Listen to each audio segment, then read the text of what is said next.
YouTube, welcome back to Fake Nerd. This is part 2 of the 3-part series of what just happened.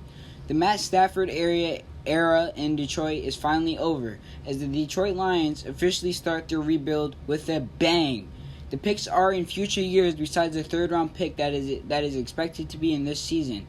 But this offseason will still be interesting, as they surprisingly don't have a lot of cap space and still lack talent. I hope you enjoy the video.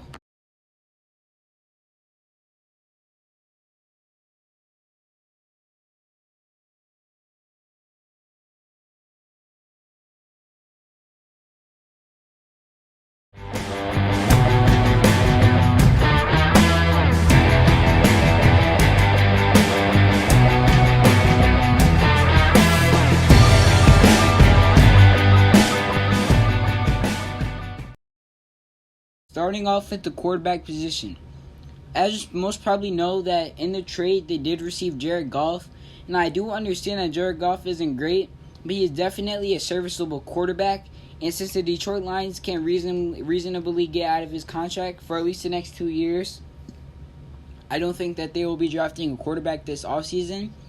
And I think the real thing that they're just going to try to do is see what Goff can do, because if he's good, then he might get traded, or if he's good, then he'll just still be the quarterback. And if he's not good, then he'll just stay there for another season and then get cut. But drafting a quarterback wouldn't be smart, because there are a lot of holes on this team, and they definitely wouldn't be able to get an upgrade in free agency at the quarterback position. Even if they could, they wouldn't have the cap space for that caliber of a quarterback. And then at the running back, there's not too much to say here, as they did draft DeAndre Swift last season, who had a very solid rookie season, and will likely build off of that. They still have Kerryon Johnson, even though he is very injury prone and likely won't be here after this season. And I do think that maybe they could bring back Adrian Peterson on the minimum, who's actually very decent for them last season, provides good depth, and will be a good mentor for DeAndre Swift, unless he's giving out parenting advice. And this is in a wide receiver. This is a rough spot, like a really rough spot for this team, which I could definitely see them address in the draft, especially at number 7 if a guy like Devontae Smith or Jamar Chase is available. If you didn't already know, basically all of their main contributors at the wide receiver position will likely be gone next year. Kenny Golladay, Marvin Jones, and Danny Amendola are all free agents.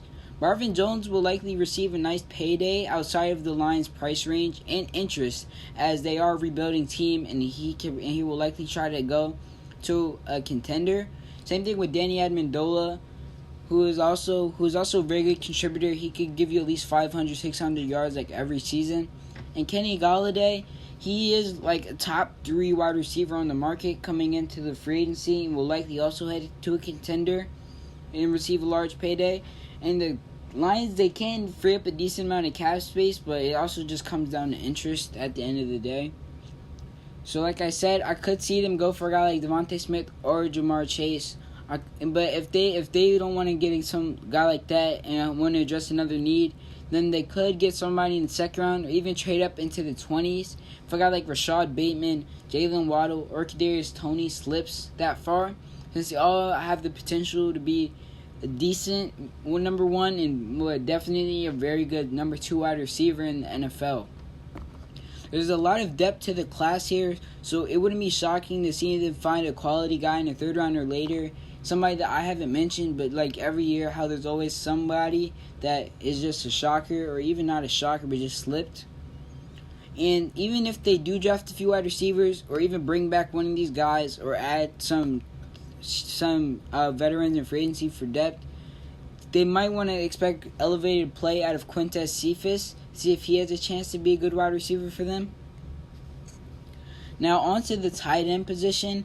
Similar to running back, there isn't much to say here.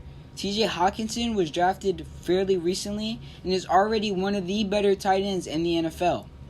They will probably cut Jesse James to help with this cap situation, since he was a failed contract to begin with. Hunter Bryant isn't too bad of a second option, but could maybe use more depth there. Especially since, like I said in the Rams video, Jared Goff loves to play with multiple tight end sets. I don't know if it's just his preference, or that he can't do it otherwise. But he needs multiple tight ends to be successful, to use in that play action game. Will also probably help with the running game, using heavier sets for DeAndre Swift. Now on to the offensive line. Now surprisingly, other than what a lot of people probably think, their offensive line actually isn't terrible. Hovered around average. Now still closer to the bottom third in the NFL, but that doesn't make it too much of a pressing need. Taylor Decker is one of the better tackles in the NFL, especially as a left tackle, even though I do think he is slightly overpaid. And Frank Ragnow is one of the best centers in the NFL as well. It was crazy how he fractured his throat, though. They have young guys in Tyrell Crosby and Jonah Jackson who have played for them and weren't terrible, but can still improve if they want to be serviceable enough to be long-term guys there, because they were mediocre to below average so far. They could look to address this in the draft, maybe 3rd, 4th round, but will probably be more of a focal point next season. I could see them get a guy like Rashawn Slater or a guy like Christian Darrisaw if an offer does come up and they trade down and both wide receivers are already off the board. And they can even get a starting caliber lineman in the 2nd round. So that is something else to look at. The defensive line is kind of Like, they paid a lot of money on Trey Flowers, who was probably overpaid too, but did miss most of last season to injury and can't expect to be back next season. But his injury did give breakout star Romeo Okwara a chance to shine, as he did register 10 sacks. He's not the greatest run stopper and doesn't have too many moves, but he does have potential and the traits to be one of the better edge rushers in the NFL. It could be similar to another former Detroit star, Christian Wood, where he got a chance this season. Hasn't done too much so far and is a little bit older, but he can still be a really good contributor in the future. They also have Julian Okwara, Romeo Okwara's little brother, who hasn't done much in the NFL so far, but could be at least good depth there. Interior defensive line is really weak, and especially since they might even have to cut some depth there to free up enough cap space, but may not be a position they can fill this offseason. On to linebacker, this is another weakness, as not only did the group underperform, but it also is expected to lack depth. The only person they could count on for next season is Jelani Tavai. Have you heard of him? Probably not. I know who he is, but he isn't too great. He really isn't. And they might even have to draft somebody here just to have viable options.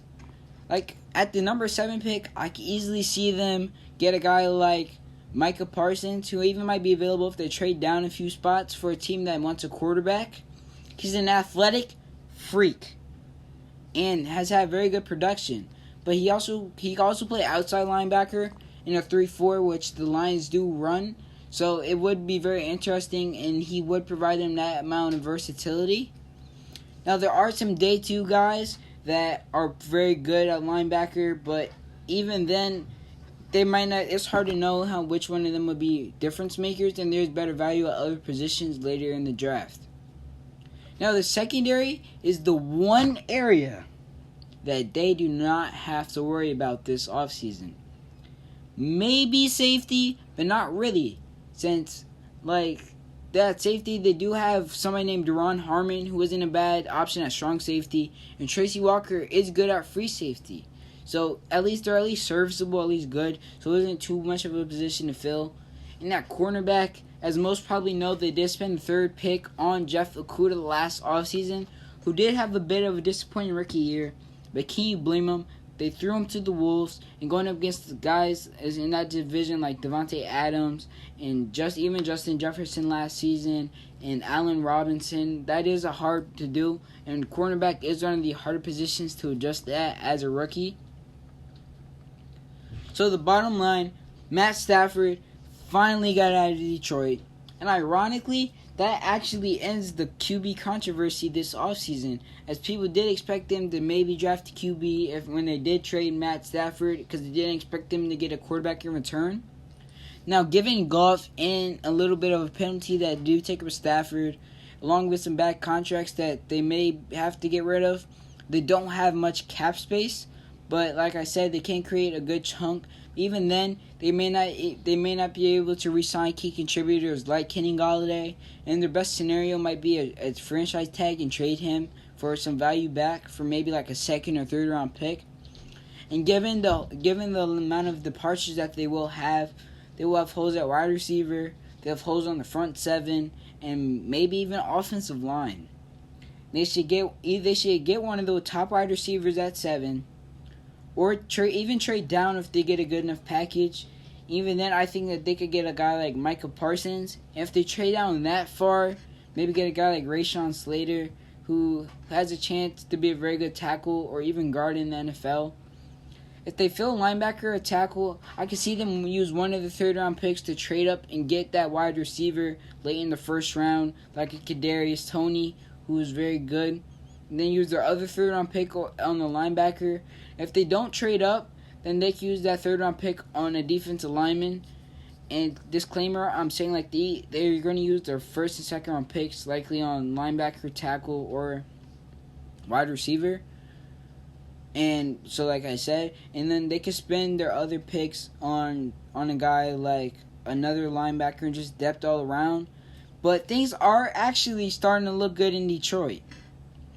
That's the end of the video. I hope you enjoyed. Please like and subscribe if you're new, or just like the video. Please comment any ideas, tips you have, anything you want in the comment section so I understand what you're coming from.